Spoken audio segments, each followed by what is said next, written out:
ബിസ്മില്ലാഹിർ റഹ്മാനിർ റഹീം. അൽഹംദുലില്ലാഹ് വസ്സലാത്തു വസ്സലാമു അലാ റസൂലിൽ അമീൻ വഅലാ ആലിഹി വസഹ്ബിഹി അജ്മഈൻ. അമ്മാ ബഅദ്. അസ്സലാമു അലൈക്കും വറഹ്മത്തുള്ളാഹി വബറകാതുഹു.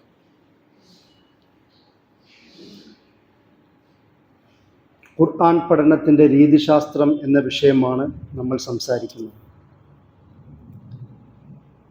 പരിശുദ്ധ ഖുർആൻ പഠിക്കുന്നതുമായി ബന്ധപ്പെട്ട് പ്രധാനപ്പെട്ട രണ്ട് ചോദ്യങ്ങളാണുള്ളത്. ഒന്ന്, എന്തിന് പഠിക്കണം? രണ്ടാമത്തത്, എങ്ങനെ പഠിക്കണം? എങ്ങനെ പഠിക്കണം എന്നുള്ളത് ഒരു അക്കാദമികമായ രീതിയാണ്. അത് ഖുർആൻ്റെ ഇൻ്റർപ്രിട്ടേഷനുമായി ബന്ധപ്പെട്ടും അതിൻ്റെ തഫ്സീറുമായി ബന്ധപ്പെട്ടും വിശദീകരണങ്ങളുമായൊക്കെ ബന്ധപ്പെട്ട ഒരു ഭാഗമാണ്. പക്ഷേ ഒരു വിശ്വാസി എന്ന നിലയിൽ ആദ്യം നമ്മൾ അഭിമുഖീകരിക്കേണ്ട ചോദ്യം എന്തിന് പഠിക്കണം എന്നുള്ളതാണ്. കാരണം എങ്ങനെ പഠിക്കണം എന്നുള്ളതിൽ ഒരു സ്കോളർലി ഇടപെടലുകളുണ്ട്. അതിൽ ടെക്സ്റ്റുമായി ബന്ധപ്പെട്ട നേരിട്ടുള്ള കൈകാര്യങ്ങളുണ്ട്. പക്ഷേ എന്തിന് പഠിക്കണം എന്നുള്ള ചോദ്യത്തിൽ നമ്മുടെ ജീവിതവുമായി ബന്ധപ്പെട്ടതാണ്. പരിശുദ്ധ ഖുർആൻ എന്തിനാണ് അവതരിച്ചു തന്നത്? അല്ലാഹു സുബ്ഹാനഹു വ തആല സൂറത്ത് ഇസ്രാ 9-ാമത്തെ ആയത്തിൽ ഈ ഒരു വിഷയം വളരെ വ്യക്തമായി പറയുന്നത് നമുക്ക് കാണാം. ബിസ്മില്ലാഹിർ റഹ്മാനിർ റഹീം. ഇന്ന ഹാദൽ ഖുർആൻ യഹ്ദീ ലില്ലതി ഹിയ അഖ്വം വയുബശ്ശിറുൽ മുഅ്മിനീന അല്ലദീന യഅമലൂന സ്വാലിഹാത്ത് അന്ന ലഹും അജ്റൻ കബീറ. നിശ്ചയമായും ഈ ഖുർആൻ ഏറ്റവും ചൊവ്വായ, ഏറ്റവും ബലവത്തായതിലേക്ക് മാർഗദർശനം ചെയ്യുന്നതാണ്, നൽകുന്നതാണ്. സൽക്കർമ്മങ്ങൾ പ്രവർത്തിക്കുന്ന സത്യവിശ്വാസികൾക്ക് വലിയ പ്രതിഫലം ഉണ്ടെന്ന് അതവരെ സന്തോഷ വാർത്ത അറിയിക്കുകയും ചെയ്യുന്നു. ഇതാണ് പരിശുദ്ധ ഖുർആൻ സ്വന്തം തന്നെ പരിചയപ്പെടുത്തുന്ന ഒരു ആയത്ത്. എന്തിനാണ് പരിശുദ്ധ ഖുർആൻ അല്ലാഹു സുബ്ഹാനഹു വ തആല നമുക്ക് തന്നത്? അതിന് നമുക്ക് നിരവധി ഉത്തരങ്ങളുണ്ട്. ഒന്ന്, തൗഹീദ് എന്ന ആശയം വ്യക്തമായി മനസ്സിലാക്കുവാൻ വേണ്ടിയിട്ടാണ്. അതായത് ആരാണ് അള്ളാഹു? നമ്മളെ പടച്ചവനാര്? അള്ളാഹുവിൻ്റെ വലിപ്പം എന്ത്? അള്ളാഹു എന്ന് പറയുന്ന ആശയത്തിൽ എന്തൊക്കെ ഉൾക്കൊള്ളുന്നു? അള്ളാഹു എന്ന് പറയുന്ന ആശയം എവിടുന്നാണ് തുടക്കമിടുന്നത്? അതിൻ്റെ ഒടുക്കം എന്ത്? എന്നൊക്കെയുള്ള നിരവധി ചോദ്യങ്ങൾക്ക് ഉത്തരമാണ് ഖുർആൻ പഠനം എന്നത്. പരിശുദ്ധ ഖുർആൻ രേഖപ്പെടുത്തിയ പരിശുദ്ധ ഖുർആനിൽ നമ്മൾ തുറന്നു നോക്കുമ്പോൾ ആദ്യം കാണുന്നത് ബിസ്മില്ലാഹിർ റഹ്മാനിർ റഹീം എന്ന് പറയുന്ന ആയത്താണ്. റഹ്മാനും റഹീമുമായ അള്ളാഹുവിൻ്റെ നാമത്തിലാണ് തുടങ്ങേണ്ടത് എന്ന് പറയുന്ന ഒരു ആയത്ത് ആണ് പരിശുദ്ധ ഖുർആൻ നമുക്ക് ആദ്യം കാണുവാൻ കഴിയുന്നത്. അതായത് ഇസ്ലാം അല്ലെങ്കിൽ ഖുർആൻ ആദ്യം നമ്മളിൽ ഉണ്ടാക്കേണ്ട അല്ലെങ്കിൽ അള്ളാഹുവിനെ കുറിച്ച് ആദ്യം നമ്മൾ പരിചയപ്പെടേണ്ട ഗുണം, സിഫത്ത് എന്നത് അത് റഹ്മത്താണ് എന്ന് പരിശുദ്ധ ഖുർആൻ തുടക്കം തന്നെ നമ്മെ ബോധിപ്പിക്കുന്നു.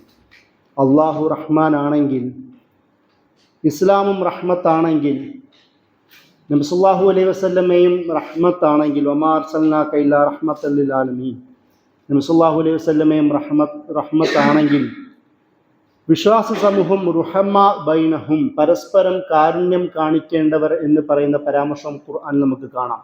എന്ന് മാത്രമല്ല, നബി സല്ലല്ലാഹു അലൈഹി വസല്ലമയുടെ നിരവധി നിർദ്ദേശങ്ങളിൽ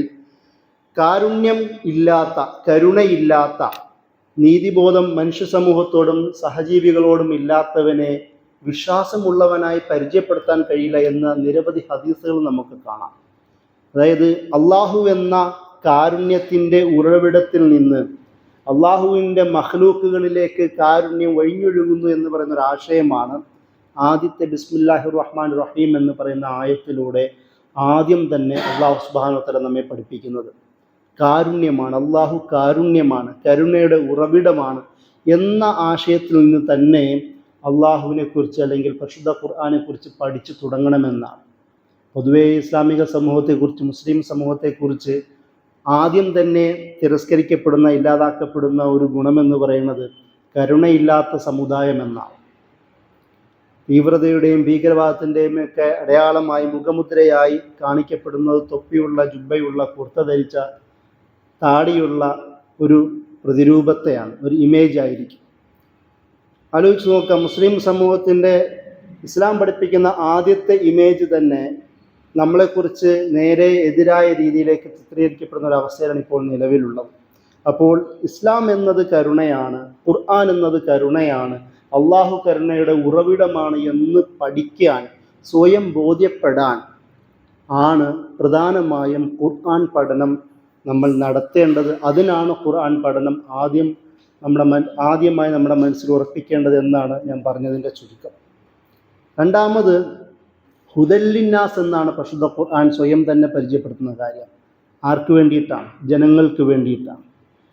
അത് ഖുർആനിലെ രേഖപ്പെടുത്തപ്പെട്ട അവസാനത്തെ സൂറത്തിൽ, നമ്മൾ ഖുർആൻ്റെ തദ്വീനിൻ്റെ അവസാന ഭാഗത്ത് സൂറത്തു നാസാണ് നമ്മൾക്ക് കാണുവാൻ കഴിയുന്നത്. ജനങ്ങളെ എന്ന് വിളിച്ചുകൊണ്ട് ജനങ്ങളുടെ റബ്ബിനെ പരിചയപ്പെടുത്തുന്ന സൂറത്ത് എന്ന രീതിയിലാണ് സൂറത്ത് നാസിൻ്റെ പ്രത്യേകത തന്നെ. അവിടെ 3 തരത്തിലുള്ള അള്ളാഹുവിനെ നമുക്ക് സൂറത്ത് നാസ് പഠിപ്പിക്കാം. ഖുൽ അഊദു ബിറബ്ബിൻ നാസ്, മലിക്കിൻ നാസ്, ഇലാഹിൻ നാസ്. നമ്മൾ ആരോടാണ് ശരണം തേടേണ്ടത്, ആരോടാണ് അഭയം തേടേണ്ടത് എന്ന് പഠിപ്പിക്കുന്ന സൂറത്തിൽ അള്ളാഹു ആരാണ് എന്നും കൂടി നമ്മെ പഠിപ്പിക്കുന്നു. അതായത് ഹാക്കിമിയത്തിൻ്റെ, അള്ളാഹുവിൻ്റെ പരമാധികാരത്തിൻ്റെ ഏറ്റവും ചെറുതും എന്നാൽ ഏറ്റവും വലിയ ആശയം നിറഞ്ഞ സൂറത്തും കൂടിയിട്ടാണ് സൂറത്തുന്നാസ്. അള്ളാഹു ആരാണ്? അള്ളാഹു റബ്ബുന്നാസാണ്, ജനങ്ങളുടെ റബ്ബാണ്. മുസ്ലിങ്ങളുടെ റബ്ബോ മുഅ്മിനുകളുടെ റബ്ബോ എന്നുള്ള പദമല്ല സൂറത്ത് നാസിലുള്ളത്, ജനങ്ങളുടെ റബ്ബാണ്. അള്ളാഹു ആരാണ്? ജനങ്ങളുടെ മലിക്കാണ്. സൂറത്തുൽ ഫാത്തിഹയും നമുക്കിത് കാണാം.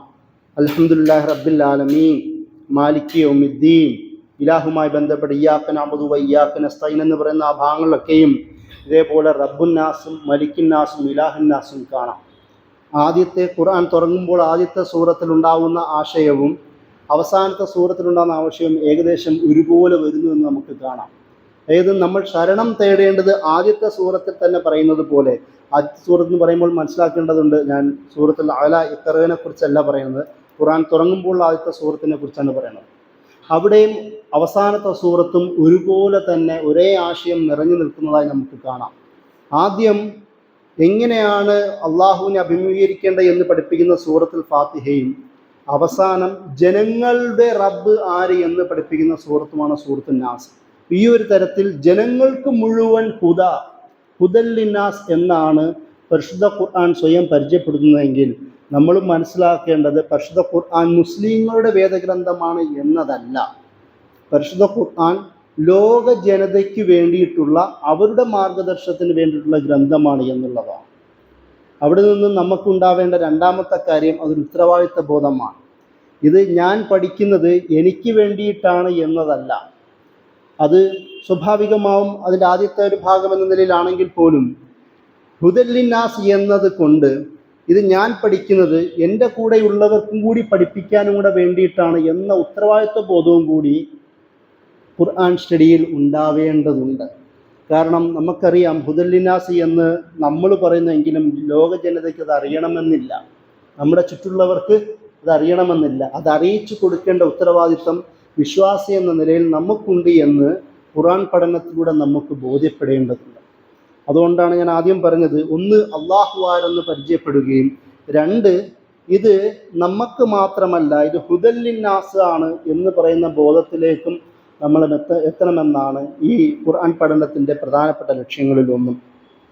അതുപോലെ തന്നെ നേരത്തെ പറഞ്ഞതുപോലെ ഇത് ജനങ്ങൾക്കുള്ളതാണ് എന്ന് പറഞ്ഞതുപോലെ തന്നെ ഓരോ മനുഷ്യനും കൂടിയുള്ളതാണ്. അല്ലാഹു സുബ്ഹാനഹു വ തആല തന്നെ പറഞ്ഞു, അലാ ബിദിക്രില്ലാഹി തത്മഇന്നുൽ ഖുലൂബ്. അള്ളാഹുവിനെ ഓർക്കുന്നതിലൂടെയാണ് ഹൃദയത്തിന് ശാന്തി ലഭിക്കുക. അള്ളാഹുവിനെ ഓർക്കണമെങ്കിൽ അള്ളാഹുവിൻ്റെ ദിക്റായ ഖുർആനിനെ പഠിക്കുകയും അറിയുകയും അനുഭവിക്കുകയും ചെയ്യണം. നമ്മളുടെ തന്നെ ആത്മീയ, ആധ്യാത്മികമായ, സാംസ്കാരികമായ, വ്യക്തിപരമായ വളർച്ചയ്ക്ക് ഏറ്റവും അനിവാര്യമായ ആദ്യത്തെ ഘടകമാണ് ഖുർആൻ എന്ന് നമ്മൾ സ്വയം തിരിച്ചറിയണം. അതുകൊണ്ടാണ് അലാ ബിദിക്രില്ലാഹി തത്മഇന്നുൽ ഖുലൂബ് എന്ന് പടച്ചവൻ വ്യക്തമായി തന്നെ പറഞ്ഞത്. നിങ്ങൾക്ക് ഹൃദയശാന്തത വേണോ? നിങ്ങൾക്ക് ശരിയായ അവബോധം വേണമോ? ശാന്തി വേണമോ? അന്നഫ്സുൽ മുത്മഇന്ന എന്ന് പരിശുദ്ധ ഖുർആൻ പറഞ്ഞതുപോലെ ശാന്തി അടങ്ങിയ മനസ്സ് ആവണമെങ്കിൽ അത് പരിശുദ്ധ ഖുർആനുമായി നിരന്തര ബന്ധമുള്ളവർക്കേ ലഭിക്കുകയുള്ളൂ എന്നും ഖുർആൻ പരാമർശിക്കുന്നത് കാണാം. അതുകൊണ്ടാണ് ഞാൻ ആദ്യം ഓതി വെച്ച ആയത്തിൽ തന്നെ യഹ്ദീ ലില്ലത്തി എന്ന് പറഞ്ഞുകൊണ്ട് ശരിയായ മാർഗം കാണിക്കുന്ന, അക്വമായ ഏറ്റവും ചൊവ്വായ മാർഗം കാണിക്കുന്ന ആ ആശയത്തിൽ വിശ്വസിക്കുന്ന മുഅ്മിനുകൾക്ക് അജ്റൻ കബീർ, മഹത്തായ പ്രതിഫലം ഉണ്ട് എന്ന് മുബശ്ശിറായ യുബശ്ശിറു, സന്തോഷവർത്തമാനം അറിയിക്കുന്ന വേദഗ്രന്ഥമാണ് ഇത് എന്ന് പരിശുദ്ധ ഖുർആൻ സ്വയം അവകാശപ്പെടാനുള്ള കാര്യം ഇതുകൊണ്ടാണ്. അതായത് നിങ്ങൾക്ക് ഹൃദയശാന്തി വേണമോ, നിങ്ങൾ അനുഭവിക്കുന്ന പ്രശ്നങ്ങൾക്ക് സമാധാനം വേണമോ, വ്യക്തിപരമായി നിങ്ങൾ അനുഭവിക്കുന്ന വേദനകൾക്ക്, ഏകാന്തതയ്ക്ക്, പ്രശ്നങ്ങൾക്ക്, ആവലാതികൾക്ക്, പരിഭവങ്ങൾക്ക് എല്ലാത്തിനും മറുപടി എന്ന നിലയിൽ പരിശുദ്ധ ഖുർആൻ തന്നെയാണെന്ന് അല്ലാഹു സുബ്ഹാനഹു വ തആല അടിവരയിട്ട് നമ്മെ പഠിപ്പിക്കുന്നുണ്ട്. അതുകൊണ്ടാണ് നമ്മളുടെ ആത്മീയമായ വളർച്ചയ്ക്കും കൂടിയിട്ടാണ് പരിശുദ്ധ ഖുർആൻ എന്നത്. അത് ലഭിക്കുമ്പോഴാണ്, ശരിയായ മാർഗം ഇതാണെന്ന് മനസ്സിലാക്കുമ്പോഴാണ് നമുക്ക് ബാക്കിയുള്ളവരിലേക്കും എത്തിക്കാനുള്ള ബോധമുണ്ടാവുകയുള്ളൂ. ഇത് അള്ളാഹുവിൻ്റേതാണ്, ഇത് അള്ളാഹു ശരിയാണ്, അള്ളാഹു തന്നത് അള്ളാഹുവിൽ നിന്ന് തന്നെയുള്ളതാണ്, അള്ളാഹു അയച്ച നബി സല്ലല്ലാഹു അലൈഹി വസല്ലമ നബിയുടെ അള്ളാഹുവിൻ്റെ തന്നെ റസൂലാണ് എന്നുള്ള ബോധവും തൃപ്തിയും വിശ്വാസവും നമുക്കില്ല എങ്കിൽ ആ ഒരു തരത്തിലുള്ള പ്രബോധനമോ പ്രചരണമോ നമ്മളിൽ നിന്നൊരിക്കലും ഉണ്ടാവുകയില്ല. നബി സല്ലല്ലാഹു അലൈഹി വസല്ലമ പറഞ്ഞിട്ടുണ്ട്, ദാഖ തഅമൽ ഈമാൻ, ഈമാനിൻ്റെ മാധുര്യം അനുഭവിച്ചവൻ ആരാണ്? നബി 3 കാര്യങ്ങൾ എണ്ണി പറയാൻ നമുക്ക് കാണാൻ കഴിയും. ദാഖ തഅമൽ ഈമാൻ മൻ റളിയ ബില്ലാഹി റബ്ബ, അള്ളാഹുവിനെ റബ്ബായി തൃപ്തിപ്പെട്ടവനാണ്. വബിൽ ഇസ്ലാമി ദീന, ഇസ്ലാമിനെ ദീനായി തൃപ്തിപ്പെട്ടവനാണ്. റബ്ബി മുഹമ്മദിൻ റസൂല, മുഹമ്മദ് നബി സല്ലല്ലാഹു അലൈഹി വസല്ലമയെ റസൂലായി തൃപ്തിപ്പെട്ടവനാണ്. ഈ തൃപ്തിപ്പെട്ടവനാണ് അന്നഫ്സുൽ മുത്മഇന്ന എന്ന് അല്ലാഹു സുബ്ഹാനഹു വ തആല പരിചയപ്പെടുത്തുന്നത്. ആ തൃപ്തിപ്പെടണമെങ്കിൽ അള്ളാഹുവിൻ്റെ ദിക്ർ നിങ്ങൾക്കുണ്ടാവണമെന്നാണ് അല്ലാഹു സുബ്ഹാനഹു വ തആല ഖുർആനിലൂടെ നമ്മൾ പഠിപ്പിക്കുന്നത്. ഈ തൃപ്തിയിലൂടെയാണ് ശരിയായ വിശ്വാസമുണ്ടാവുകയും ആ വിശ്വാസത്തിലൂടെയാണ് എനിക്ക് ഇത് ദീൻ എന്നതും ഇസ്ലാം എന്നതും ഖുർആൻ എന്നതും നബി സല്ലല്ലാഹു അലൈഹി വസല്ലമയുടെ ശാസനകളും കൽപ്പനകളും ഒരു വിശ്വാസി എന്ന നിലയിൽ എനിക്ക് മാത്രമല്ല എന്നതും, നബി സല്ലല്ലാഹു അലൈഹി വസല്ലമ വമാ അർസൽനാക ഇല്ലാ റഹ്മത്തൽ ലിൽ ആലമീൻ എന്നത് ലോക ജനതയ്ക്ക് മുഴുവനുള്ള റഹ്മത്താണെന്നുള്ള ബോധം എനിക്ക് മാത്രമല്ല ഉണ്ടാവേണ്ടതെന്നും എൻ്റെ കൂടെയുള്ളവർക്കും കൂടി ഉണ്ടാവേണ്ടതാണെന്നുള്ള ബോധം ഉണ്ടാവുന്നത് അലാ ബിദിക്രില്ലാഹി തത്മഇന്നുൽ ഖുലൂബ് എന്ന് പറയുന്ന ആയത്തിൻ്റെ ശരിയായ ആശയവും അർത്ഥവും മനസ്സിലാക്കിയെടുക്കുമ്പോഴാണ്. അത് എപ്പോഴാണ് നമുക്ക് ലഭിക്കുക? വേണ്ട രീതിയിൽ ഖുർആൻ പഠനം നമ്മൾ നടത്തുമ്പോൾ മാത്രമാണ്. അതുപോലെ തന്നെ മറ്റൊരു പ്രധാനപ്പെട്ട പ്രത്യേകത, എന്തിനാണ് പരിശുദ്ധ ഖുർആൻ നമ്മൾ പഠിക്കുന്നത്? പരിശുദ്ധ ഖുർആൻ നമ്മൾ പഠിക്കുന്നത് ജീവിതത്തിന് വിവേകവും വകതിരിവും ലഭിക്കുവാൻ വേണ്ടിയിട്ടാണ്. ഹിക്മ എന്ന് പരിശുദ്ധ ഖുർആൻ പല ഭാഗങ്ങളിലും പരാമർശിക്കുന്നത് കാണാം. അല്ലാഹു സുബ്ഹാനഹു വ തആല നബി സല്ലല്ലാഹു അലൈഹി വസല്ലമയെ അയക്കുമ്പോൾ ഖുർആനും ഹിക്മയും കൂടെ നൽകി അയച്ചു എന്ന് പരാമർശിക്കുന്നത് കാണാം. ഇബ്രാഹിം നബി അലൈഹി സ്വലാമിൻ്റെ ഒരു പ്രാർത്ഥന നമുക്ക് സൂറ ബഖറയിൽ തന്നെ വിശദീകരിക്കുന്നുണ്ട്. അല്ലാഹു സുബ്ഹാനഹു വ തആലയോട് ഇബ്രാഹിം നബി അലൈഹി സ്വലാം പറയുന്നുണ്ട്, പടച്ചവനെ എൻ്റെ ഇനിയുള്ള സമൂഹത്തിൽ, നബി സല്ലല്ലാഹു അലൈഹി വസല്ലമയെ ഉദ്ദേശിച്ചുകൊണ്ടാണ് പറയുന്നത്, പടച്ചവനെ വബഅസ് ഫീഹിം റസൂല, പടച്ചവനെ നീ അവർക്കിടയിൽ ഒരു റസൂലിനെ അയച്ചു കൊടുക്കുക. യുഅല്ലിമുഹുൽ കിതാബ വൽ ഹിക്മ, അവർക്ക് കിതാബും ഹിക്മയും പഠിപ്പിച്ചു കൊടുക്കുന്ന, വയുസക്കീഹിം, അവരെ സംസ്കരിക്കുന്ന ഒരു റസൂലിനെ നീ അയച്ചു കൊടുക്കുക എന്നുള്ള പ്രാർത്ഥനയുടെ ഫലമാണ് നബി സല്ലല്ലാഹു അലൈഹി വസല്ലമയും. ആ ഫലത്തെ നമ്മൾ ഉപയോഗിക്കുന്നവരാണ് ഇപ്പോൾ നമ്മൾ. ആലോചിച്ച് നോക്കുക, നമ്മളുടെ ഈ ശരിയായ മാർഗത്തിലുള്ള പിന്തുടർച്ചയിൽ ഇബ്രാഹിം നബി അലൈഹി ഇസ്ലാമിൻ്റെ ഒരു പ്രാർത്ഥനയും കൂടിയിട്ടുണ്ട്. ആ ചരിത്രബോധം ലഭിക്കണമെങ്കിൽ പരിശുദ്ധ ഖുർആൻ്റെ വ്യക്തമായ പഠനവും കൂടി അനിവാര്യമാണ് എന്നാണ് നമുക്ക് ഇതിൽ നിന്ന് മനസ്സിലാക്കാൻ കഴിയുന്നത്. അതായത് ഞാൻ പറഞ്ഞു വന്നത്, ഹിക്മ, യുഅല്ലിമുൽ കിതാബ വൽ ഹിക്മ. എന്താണ് ഹിക്മ? ഹിക്മത്തിന് വിവേകമൊന്നും തത്വജ്ഞാനമൊന്നും പലതരത്തിലുള്ള അർത്ഥങ്ങളുണ്ട്. ഹിക്മയെ പണ്ഡിതന്മാർ, മുഫസ്സിറുകൾ വിശദീകരിക്കുന്നത് നബി സല്ലല്ലാഹു അലൈഹി വസല്ലമയുടെ സുന്നത്തിനെയാണ് ഹിക്മ എന്ന് വിശദീകരിക്കുന്നത്. ഇദൂ ഇലാ സബീലി റബ്ബിക ബിൽ ഹിക്മതി വൽ മൗഇദത്തിൽ ഹസന. അല്ലാഹു സുബ്ഹാനഹു വ തആല നമ്മളോട് കൽപ്പിക്കുന്നത് സമൂഹവുമായി ഇടപെടുമ്പോൾ മറ്റുള്ളവരുമായി നമ്മളെ അത് ഇൻ്റർ കമ്മ്യൂണിറ്റിയുടെ എൻഗേജ്മെൻ്റ് ആവട്ടെ, സമൂഹത്തിലുള്ള ഇടപെടലാവട്ടെ, പുറത്തുള്ള ഇടപെടലുകളുമാവട്ടെ, അവിടെയൊക്കെയും ഇടപെടുമ്പോൾ മൗഇദത്തുൽ ഹസന, നല്ല സതുപദേശങ്ങളും അതുപോലെ തന്നെ ഹിക്മത്തും ഉപയോഗിച്ചു കൊണ്ടാവണം. വിവേകവും വകതിരിവും ഇല്ലാതെ ഒരു മുസ്ലിം കമ്മ്യൂണിറ്റിയിലെ ഒരാൾ സമൂഹമായൊരു ഇടപെടലുകൾ നടത്താൻ പാടില്ല. കമ്മ്യൂണിറ്റിക്ക് വിരുദ്ധമായ ഒരു ആശയം, ഒരു ഒരു ഒരു ഔട്ട്കം ഒരു വിശ്വാസിയിൽ നിന്നുണ്ടാവാൻ പാടുള്ളതല്ല. ഒരു വിശ്വാസി പ്രവർത്തിക്കുമ്പോൾ അത് കമ്മ്യൂണിറ്റിക്ക് ഉപകാരമുള്ള പ്രവർത്തനങ്ങളാണ് ചെയ്യേണ്ടത് എന്ന് അല്ലാഹു സുബ്ഹാനഹു വ തആല പഠിപ്പിക്കുന്നത്. അതാണ് ഹിക്മ എന്ന് പറയുന്നത്. വകതിരിവും വിവേകവും ഇല്ലാത്ത ഒരു പ്രവർത്തനം വിശ്വാസിൽ നിന്നുണ്ടാകാൻ പാടില്ല. അത് എവിടെ നിന്നാണ് ലഭിക്കുന്നത്? അത് ഖുർആനിൽ നിന്നാണ് ലഭിക്കുന്നത്.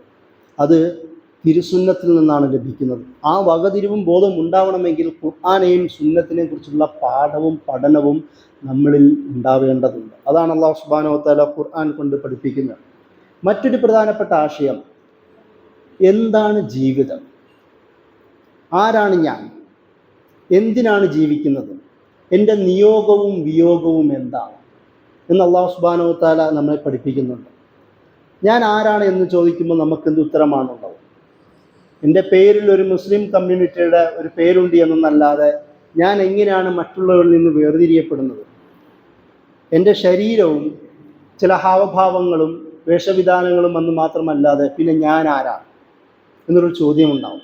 അല്ലാഹു സുബ്ഹാനഹു വ തആല പറയുന്നു, ഇന്നി ജാഇലും ഫിൽ അർദി ഖലീഫ. ഓരോ മനുഷ്യനെ കുറിച്ചും അല്ലാഹു സുബ്ഹാനഹു വ തആല പറയുന്നത് അള്ളാഹുവിൻ്റെ ഖലീഫ ആയിട്ടാണ്, അള്ളാഹുവിൻ്റെ ഉത്തരാധികാരിയായ റെപ്രസെൻറ്റേറ്റീവായിട്ടാണ് അള്ളാഹു മനുഷ്യനെ, ആദം അലൈഹിസ്സലാമിനെ തന്നെ ആദ്യം ഭൂമിയിലേക്ക് അയക്കുന്നത്. നാം ഓരോരുത്തരും അള്ളാഹുവിൻ്റെ പ്രതിനിധിയാണ് എന്ന് പറയുന്നൊരു ബോധം നമ്മളിൽ ഉണ്ടാവണം. അപ്പോൾ അതിൽ നിന്ന് തന്നെ ഉത്തരം വരുന്നു, എനിക്ക് ചില കമ്മിറ്റ്മെൻറ്റുകളുണ്ട്, എനിക്ക് ചില ഉത്തരവാദിത്തങ്ങളുണ്ട് എന്ന് പറയുന്ന ബോധം തന്നെ ഉണ്ടാവുന്നു. കുല്ലുക്കും റായിൻ വ കുല്ലുക്കും മസ്ഊലുൻ അൻ റഅയത്തിഹി. നബി സല്ലല്ലാഹു അലൈഹി വസല്ലം പഠിപ്പിച്ചു, നിങ്ങൾ ഓരോരുത്തരും ഓരോ ആട്ടിടയന്മാരാണ്, നിങ്ങളുടെ കീഴിലുള്ളവരെക്കുറിച്ച് നിങ്ങൾ ചോദ്യം ചെയ്യപ്പെടുന്നവരാണ്. അതായത് എനിക്ക് ഉത്തരവാദിത്ത ബോധമുണ്ട് എന്ന്, എനിക്ക് ആരുടെയും അഭയം വേണ്ട, ഞാൻ ആരുടെയും ഒരു അവലംബത്തിൽ ജീവിക്കുന്നവനല്ല, ഞാൻ ഒറ്റത്തടിയാണ്, അങ്ങനെ ജീവിക്കുന്ന ഒരു കൺസെപ്റ്റ്, അങ്ങനെ മുന്നിൽ വെക്കുന്ന കൺസെപ്റ്റ് ഇസ്ലാമിലില്ല. വിശ്വാസിയെ സംബന്ധിച്ചിടത്തോളം, ഒരു ഖുർആനെ സംബന്ധിച്ചിടത്തോളം ഓരോ മനുഷ്യനും, പ്രത്യേകിച്ച് ഒരു വിശ്വാസി, പരസ്പരം ഡിപ്പെൻഡബിളാണ് ആവണം. തൻ്റെ കൂടെയുള്ളവരെ കുറിച്ച് ചിന്തിക്കാത്തവൻ വിശ്വാസിയല്ല. കൂടെയുള്ളവൻ വേദനയും ബുദ്ധിമുട്ടും അനുഭവിക്കുമ്പോൾ സുഖിച്ച് ജീവിക്കുന്നവൻ വിശ്വാസിയല്ല. ഒരുപാട് ഹദീസുകളിലൂടെ നമുക്ക് കാണാം. കാരണം എന്താണ്? ഇസ്ലാമിൻ്റെ കൺസെപ്റ്റിൽ, ഖുർആൻ്റെ കൺസെപ്റ്റിൽ ഒരു മനുഷ്യൻ എന്ന നിലയിൽ, അല്ലെങ്കിൽ ഒരു വിശ്വാസി എന്ന നിലയിൽ, അവൻ തനിക്കും തൻ്റെ കൂടെയുള്ളവർക്കും ഉപകാരം ചെയ്യുന്നവനാണ് എന്നുള്ളതാണ്. നബി സല്ലല്ലാഹു അലൈഹി വസല്ലമ നിരവധി ഹദീസുകളിലൂടെ വിശ്വാസി ആര് എന്ന് തന്നെ പരിചയപ്പെടുത്തുന്നുണ്ട്. നമുക്കിടയിൽ പൊതുജനങ്ങളുമായി ഇടപെടാത്ത എന്നാൽ വളരെ സ്വാത്വികനായി ജീവിക്കുന്ന മനുഷ്യന്മാരുണ്ടാവാം. അതിനെക്കുറിച്ച് നബി സല്ലല്ലാഹു അലൈഹി വസല്ലമ പറഞ്ഞിട്ടുണ്ട്. രണ്ട് തരം മുഅ്മിനീങ്ങളെ പരിചയപ്പെടുത്തുന്നുണ്ട്. അതിലൊരു മുഅ്മിൻ ജനങ്ങളോട് ഇടപഴകുമ്പോൾ എന്തെങ്കിലും ബുദ്ധിമുട്ടുണ്ടാകുമ്പോൾ ക്ഷമിക്കുകയും ചെയ്യുന്ന മുഅ്മിൻ. രണ്ടാമത്തെ തരം മുഅ്മിൻ ജനങ്ങളോട് ഇടപഴകുകയുമില്ല, ഇനി വല്ലപ്പോഴും എന്തെങ്കിലും ഇടപഴകുകയാണെങ്കിൽ എന്തെങ്കിലും ബുദ്ധിമുട്ടുണ്ടാണെങ്കിൽ ഒട്ടും ക്ഷമയില്ലാത്ത മുഅ്മിൻ. പക്ഷേ നബി സല്ലല്ലാഹു അലൈഹി വസല്ലമ പറഞ്ഞത് ഏറ്റവും ഖൈർ, അഫ്ളൽ എന്ന് പറയുന്നത് ആദ്യത്തെ മുഅ്മിനാണ്. കാരണം ജനങ്ങളോട് ഇടപഴകി വേണം ഒരു വിശ്വാസി ജീവിക്കാൻ എന്ന് പഠിപ്പിക്കുന്നു. അതിൽ നിന്ന് തന്നെ ഇസ്ലാം പഠിപ്പിക്കുന്ന ഒരു കൺസെപ്റ്റ് ഉണ്ട്, ജീവിതം എന്തിനാണ്? ഞാൻ എനിക്ക് വേണ്ടി, മൈ ബോഡി മൈ പൊളിറ്റിക്സ് എന്ന് പറയുന്ന ഒരു ആശയം ഇന്ന്, എൻ്റെ ശരീരം എൻ്റെ രാഷ്ട്രീയം എന്നൊക്കെ പറഞ്ഞ് ജീവിക്കുന്ന ഒരു കൺസെപ്റ്റൊക്കെ ഇന്ന് നമുക്ക് കാണാം. പക്ഷേ ഇസ്ലാം അത് അംഗീകരിക്കുന്നുള്ളതല്ല. നീ അല്ലെങ്കിൽ നാം ഓരോരുത്തരും കൂടെയുള്ളവർക്കും കൂടിയുള്ളതാണ്, എനിക്കുള്ളതും എൻ്റെ കൂടെയുള്ളവർക്കും കൂടിയുള്ളതാണെന്ന് പറയുന്ന കൺസെപ്റ്റാണ് ഇസ്ലാം പഠിപ്പിക്കുന്ന കൺസെപ്റ്റ്.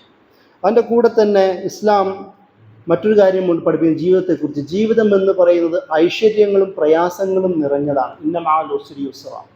ഇസ്ലാം പഠിപ്പിക്കുന്ന ഒരു കാര്യമാണ്. പ്രയാസങ്ങളുണ്ടാവാം, സന്തോഷങ്ങളും ഉണ്ടാവാം, സന്താപവും വിഷമങ്ങളും ഉണ്ടാവാം. ഇതെല്ലാം അള്ളാഹുവിൽ നിന്നാണ് വരുന്നതെന്നാണ് നമ്മൾ ഈമാൻ കാര്യങ്ങൾ അവസാനമായി പഠിക്കുന്നത്. അതിൻ്റെ കൂടെ തന്നെ ഇസ്ലാം പഠിപ്പിക്കുന്നതാണ് ബലാ, പരീക്ഷണം എന്ന് പറയുന്ന കൺസെപ്റ്റ്. ഇസ്ലാം പഠിപ്പിക്കുന്നുണ്ട്, വലനബ്ലുവന്നകും ബിശൈഇൻ മിനൽ വലനബ്ലുവന്നകും ബിശൈഇൻ മിനൽ ഖൗഫി വൽ ജൂഇ വനഖ്സിൻ മിനൽ അംവാലി വൽ അൻഫുസി വസ്സമറാത്ത് വബശ്ശിരിസ് സാബിരീൻ. അൽ ബഖറ സൂറ ബഖറയിലെ 155-ാമത്തെ ആയത്തിൽ അല്ലാഹു സുബ്ഹാനഹു വ തആല പറയുന്നുണ്ട്, അള്ളാഹു പറയുന്നു, നാം നിങ്ങളെ പരീക്ഷിക്കും, നിങ്ങൾക്ക് ഭയം കൊണ്ട് പരീക്ഷിക്കും, വിശപ്പ് കൊണ്ട് നിങ്ങളെ പരീക്ഷിക്കും, അതുപോലെ തന്നെ സമ്പത്തിലും നിങ്ങളുടെ കൂടെയുള്ള ആൾജീവത്തിലും നിങ്ങൾക്ക് ലഭിക്കുന്ന ഫലങ്ങളിലും അതിൽ കുറവ് തന്നുകൊണ്ട് നിങ്ങളെ നാം പരീക്ഷിക്കും. അപ്പോൾ വബശ്ശിരി സ്വാബിരീൻ, അതിലെല്ലാം സഹനവും ക്ഷമയും സ്ഥൈര്യവും കൈകാര്യം ഡീല് ചെയ്യുന്നവർക്ക് അള്ളാഹു സുബ്ഹാനഹു വ തആല സന്തോഷ വർത്തമാനം അറിയിക്കുക എന്ന് നബി സല്ലല്ലാഹു അലൈഹി വസല്ലം പറയുന്നത് കാണാം. ജീവിതം എന്ന് പറയുന്ന പരീക്ഷണമാണ്. ഖുർആൻ തന്നെ പറയുന്നുണ്ട്, നമുക്ക് ലഭിക്കുന്ന സമ്പത്തും നമ്മുടെ മക്കളും അത് ബലാ ആണ്. നമുക്ക് ലഭിക്കുന്ന ഐശ്വര്യവും പരീക്ഷണമാണ്, നമുക്ക് ഇല്ലാതാവുന്നതും അള്ളാഹുവിൻ്റെ പരീക്ഷണമാണ്. ഈ പരീക്ഷണം അതുമാത്രമല്ല, ലിയബ്ലുവക്കും അയ്യുക്കും അഹ്സനു അമല, എന്തിനാണ് നിങ്ങളെ സൃഷ്ടിച്ചത്? സൃഷ്ടി തന്നെ എന്തിനാണ്? അള്ളാഹു സുബ്ഹാനഹു വ തആല ചോദിക്കുന്നുണ്ട്. അത് നിങ്ങളിൽ ആര് ഏറ്റവും നല്ല വർക്ക് ചെയ്യുന്നവരാണ് എന്ന് പരീക്ഷിക്കുവാൻ വേണ്ടിയിട്ടാണ്. ജീവിതം തന്നെ പരീക്ഷണമായും തന്ന ജീവിതം അമാനത്തായും ഖുർആൻ പഠിപ്പിക്കുന്നുണ്ട്. ഞാൻ പറഞ്ഞത് ജീവിതത്തെക്കുറിച്ചുള്ള കൺസെപ്റ്റ്, സ്വന്തത്തെയും എൻ്റെ ജീവിതത്തെയും കുറിച്ചുള്ള കൺസെപ്റ്റ് എന്താണെന്ന് മനസ്സിലാക്കണമെങ്കിൽ അത് ശരിയായ രീതിയിലുള്ള ഖുർആൻ പഠനം വേണമെന്നാണ് പറഞ്ഞു വരുന്നത്. അതിൻ്റെ കൂടെ തന്നെ വിജയവും അതും അള്ളാഹുവിൽ നിന്നും തന്നെയാണ്. പക്ഷേ ഖുർആൻ സൂറ സൊഫിൽ അത് വിശദീകരിക്കുന്നുണ്ട്. യാ അയ്യുഹല്ലദീന ആമനു ഹൽ അദുല്ലുക്കും അലാ തിജാറത്തിൻ തുൻജീക്കും മിൻ അദാബിൻ അലീം. അല്ലയോ വിശ്വാസികളെ, വേദനാജനകമായ ശിക്ഷയിൽ നിന്ന് നിങ്ങളെ രക്ഷിക്കുന്ന ഒരു കച്ചവടത്തെ ഞാൻ നിങ്ങൾക്ക് പരിചയപ്പെടുത്തി തരട്ടെ. എന്നിട്ട് അള്ളാഹു സുബ്ഹാനഹു വ തആല താഴെ പറയുന്നുണ്ടോ, അത് എന്താണ്? അത് അള്ളാഹുവിൽ വിശ്വസിക്കുക, അവൻ്റെ റസൂലിൽ വിശ്വസിക്കുക, അള്ളാഹുവിൻ്റെ മാർഗത്തിൽ ജിഹാദ്, ജീവിത ധർമ്മസമരത്തിൽ നിങ്ങൾ ഏർപ്പെടുക. അങ്ങനെ ചെയ്യുകയാണെങ്കിൽ യഗ്ഫിർ ലക്കും ദുനൂബക്കും എന്ന് പറഞ്ഞുകൊണ്ട് നിങ്ങളുടെ കുറ്റങ്ങൾ അള്ളാഹു പുറത്തു തരും, നിങ്ങൾ അള്ളാഹു സുബ്ഹാനഹു വ തആല ജന്നാത്തുൽ ഫിർദൗസിൽ എത്തിക്കുമെന്ന് പറഞ്ഞു. അതാണ് ഏറ്റവും വലിയ വിജയമായി പരിശുദ്ധ ഖുർആൻ പറയുന്നത്. ഖുർആൻ പല ഭാഗത്തും ഉപയോഗിക്കുന്ന പദമാണ് മുഫ്ലിഹൂൻ, വിജയികൾ എന്നുള്ള അർത്ഥം. ഖദ് അഫ്ലഹ എന്ന് പറയുന്ന ആ ഭാഗത്ത് തന്നെ മുഫ്ലിഹൂൻ എന്ന് പറയുന്ന വിശദീകരണം പറയുന്നത് കാണാൻ കഴിയും സൂറ മുഅ്മിനൂനിൽ. അല്ലാഹു സുബ്ഹാനഹു വ തആല മുഫ്ലിഹ, ഫലാഹ് എന്ന പദത്തിൻ്റെ അർത്ഥം എന്ന് പറഞ്ഞാൽ ഈ രണ്ട് ലോകത്തും വിജയിക്കുന്നവർ എന്നാണ്. ഭൗതിക ലോകത്തെ വിജയികളെ മാത്രമെന്നല്ല, വിശ്വാസികളെ അള്ളാഹു ഉപയോഗിക്കുന്ന പദപ്രയോഗം മുഫ്ലിഹ് എന്നാണ്. മുഅ്മിൻ, അവൻ്റെ മറ്റൊരു ഗുണമെന്ന് പറയുന്നത് അവൻ മുഫ്ലിഹാണ്. ഈ രണ്ട് ലോകത്തും വിജയിക്കുന്നവരാണ്. കാരണം എന്താ? വിശ്വാസികളോട് പ്രാർത്ഥിക്കാൻ അള്ളാഹു പഠിപ്പിച്ചത് റബ്ബനാ ആതിനാ ഫിദ്ദുനിയ ഹസന വഫിൽ ആഖിറതി ഹസന.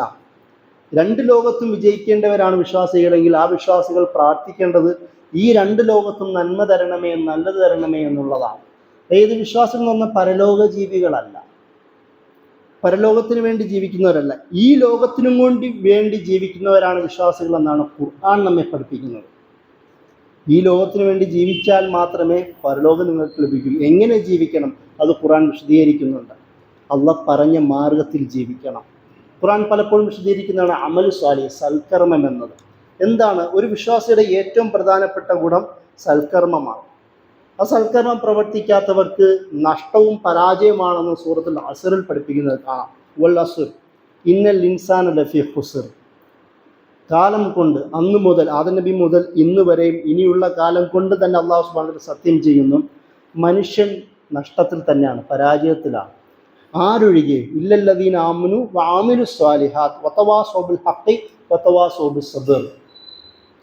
ആദ്യം ഈമാൻ വേണം, രണ്ടാമത് അമൽ സ്വാലിഹ് വേണം, മൂന്നാമത് ഹഖ് കൊണ്ട് പരസ്പരം വസിയത്ത്, സതുപദേശം നൽകുവാൻ നിങ്ങൾക്ക് കഴിയണം, നാലാമത് സ്വബർ കൊണ്ടും അങ്ങനെ ചെയ്യാൻ കഴിയണം. അതായത് ഹഖ് എന്ന് പറയുന്നതിൻ്റെ അർത്ഥം ആദ്യം അള്ളാഹു എന്ന് പറയുന്ന അൾട്ടിമേറ്റ് ട്രൂത്ത്, അള്ളാഹു എന്ന് പറയുന്ന സത്യം. ഹക്കിൻ്റെ മറ്റൊരർത്ഥം അവകാശത്തെ കൊണ്ട് പരസ്പരം പറയാൻ കഴിയണം. ഹക്കിൻ്റെ മൂന്നാമത്തെ അർത്ഥം ഉത്തരവാദിത്വം. ഉത്തരവാദിത്വവും അവകാശവും, എൻ്റെ അവകാശത്തെ മാത്രമല്ല എൻ്റെയും നിൻ്റെയും ഉത്തരവാദിത്വത്തെക്കുറിച്ച് പരസ്പരം ഉപദേശിക്കാൻ കഴിയണം. ഹക്കിൻ്റെ മറ്റൊരർത്ഥം ന്യായം, സത്യം എന്നൊക്കെയും നമുക്ക് കാണാം. ന്യായം കൊണ്ട് പരസ്പരം ഉപദേശിക്കാൻ കഴിയണം. അതിൻ്റെ കൂടെ വത്തവാ സോബി സബിർ, ക്ഷമയും സ്ഥൈര്യവും സഹനവും കൊണ്ടും പരസ്പരം ഉപദേശിക്കാത്ത ഈ 4 ഗുണങ്ങളില്ലാത്ത മനുഷ്യൻ നഷ്ടത്തിലാണെന്ന് ചരിത്രത്തെയും കാലത്തെയും പിടിച്ചുകൊണ്ട് അള്ളാഹു സുബ്ഹാനഹു വ തആല സത്യം ചെയ്യുന്നത് കാണാം. ഇത് നമ്മളെ പഠിപ്പിക്കുന്നത് എന്താണെന്ന് വെച്ചാൽ, എന്താണ് നമ്മൾ ചെയ്യേണ്ടത്, എങ്ങനെയാണ് നമ്മൾ ചെയ്യേണ്ടത്? അതിൻ്റെ തുടക്കം അമലു സാലിഹിലൂടെയാണ്. എന്താണ് അമലു സാലിഹ്? പരിശുദ്ധ ഖുർആൻ വിശദീകരിച്ചുകൊണ്ട് പണ്ഡിതന്മാർ പറയുന്നത് കാണാൻ കഴിയും. അള്ളാഹ് പറഞ്ഞത് ചെയ്യുന്നതിനാണ് അമലു സാലിഹ് എന്ന് പറയാം. ഒരു പ്രവർത്തനം എപ്പോഴാണ് സ്വാലിഹാവുന്നത്, നല്ലതായി മാറുന്നത്? അത് അള്ളാഹ് പറഞ്ഞത് ചെയ്യുമ്പോഴാണ്. 2, അള്ളാഹ് പറഞ്ഞ രീതിയിൽ ചെയ്യുമ്പോഴാണ്. 3, അള്ളാഹുവിൻ്റെ തൃപ്തി മാത്രം കാംക്ഷിച്ചുകൊണ്ട് ചെയ്യുമ്പോഴാണ്. ഈ ബോധം നമുക്ക് എങ്ങനെയാണ് കിട്ടുന്നത്? പരിശുദ്ധ ഖുർആൻ പഠിക്കുന്നതിലൂടെയാണ്. നമുക്കറിയാം, നമ്മുടെ തന്നെ ഒരു വിശ്വാസിയുടെ തന്നെ ഏറ്റവും സുപ്രധാനമായ ഒരു ആക്ഷനാണ് വിശ്വാസിയാവണമെങ്കിൽ നമ്മൾ നമസ്കരിക്കണമെന്നാണ്. പക്ഷെ എന്നാൽ അള്ളാഹു സുബ്ഹാനഹു വ തആല സൂറത്തുൽ മാഊൻ എന്താണ് പറഞ്ഞത്? ഫവൈലുൽ ലിൽ മുസല്ലീൻ, നമസ്കരിക്കുന്നവർക്ക് നാശം. കാരണം എന്താ? ആ നമസ്കാരത്തെ കുറിച്ച് അശ്രദ്ധ മാത്രമല്ല, അവൻ നാട്ടുകാരെ കാണിക്കുന്നവനും എന്നു മാത്രമല്ല, വയംനഊനൽ മഊൻ, ചെറിയ ചെറിയ സഹായങ്ങളും കൂടി തടയുകയും ചെയ്യുന്നവനാണ്, കൊടുക്കാത്തവനെന്നല്ല അള്ളാഹു സുബ്ഹാനഹു വ തആല അവിടെ വിശദീകരിക്കുന്നത്. ഒരു വിശ്വാസി, ഒരു മനുഷ്യൻ ആരാവണം? പരോപകാരിയാവണം. ഒരു മനുഷ്യൻ ആരാവണം? അള്ളാഹുവിൻ്റെ റിള മാത്രം ഉദ്ദേശിച്ചുകൊണ്ട് ചെയ്യുന്നവനാവണം. അങ്ങനെയുള്ള മുസല്ലി നമസ്കരിക്കുന്നവനായി മാറണം. അല്ലാത്തവർക്ക് നരകവും നാശവുമാണെന്നാണ് പരിശുദ്ധ ഖുർആൻ പറയുന്നത്. ഈ ബോധം നമുക്ക് എവിടെ നിന്നാണ് ഉണ്ടാവേണ്ടത്? പരിശുദ്ധ ഖുർആൻ്റെ വ്യക്തമായ ശരിയായ പഠനങ്ങളിലൂടെയാണ് എന്നാണ് ഞാൻ പറഞ്ഞു ചുരുക്കുന്നത്. ഈ രീതിയിലൂടെയാണ് പരിശുദ്ധ ഖുർആൻ വിജയം എന്ത് എന്ന് നമ്മളെ പഠിപ്പിക്കുന്നത്. അതിൻ്റെ കൂടെ തന്നെ നമുക്ക് ഉണ്ടാവേണ്ട മറ്റൊരു കാര്യമാണ് നമ്മളുടെ ലക്ഷ്യം എന്താണ്, അല്ലെങ്കിൽ ഒരു വിശ്വാസി എന്താണ് ചെയ്യേണ്ടത്. വമൻ അഹ്സനു ഖൗലൻ മിമ്മൻ ദാ ഇലല്ലാഹി വഅമില സ്വാലിഹൻ വഖാല ഇന്നനി മിനൽ മുസ്ലിമീൻ. ഒരു വിശ്വാസി എന്താണ് ചെയ്യേണ്ടത്? അല്ലാഹു സുബ്ഹാനഹു വ തആല സൂറ ഫുസ്സിലത്തിൽ സുന്ദരമായി വിശദീകരിക്കുന്നുണ്ട്. ഒരു വിശ്വാസി ചെയ്യേണ്ടത് ആദ്യം സൽക്കർമ്മം പ്രവർത്തിക്കണം. അള്ളാഹുവിൻ്റെ മാർഗത്തിലേക്ക് ദഅവത്ത് നടത്താൻ കഴിയണം. ഇത് മാത്രമല്ല, വഖാല ഇന്നനി മിനൽ മുസ്ലിമീൻ, ഞാൻ മുസ്ലിങ്ങളിൽ പെട്ടവനാണെന്ന് പ്രഖ്യാപിക്കാൻ കഴിയണം. ഇങ്ങനെ ഈ പറഞ്ഞവനേക്കാളും ചെയ്തവനേക്കാളും ഏറ്റവും സുന്ദരമായ വാക്ക് പറഞ്ഞവൻ ആര്? വമൻ അഹ്സനു ഖൗലൻ മിമ്മൻ ദാ എന്ന് അല്ലാഹു സുബ്ഹാനഹു വ തആല ചോദിക്കുന്നു. ഒരു വിശ്വാസി ആരാവണം?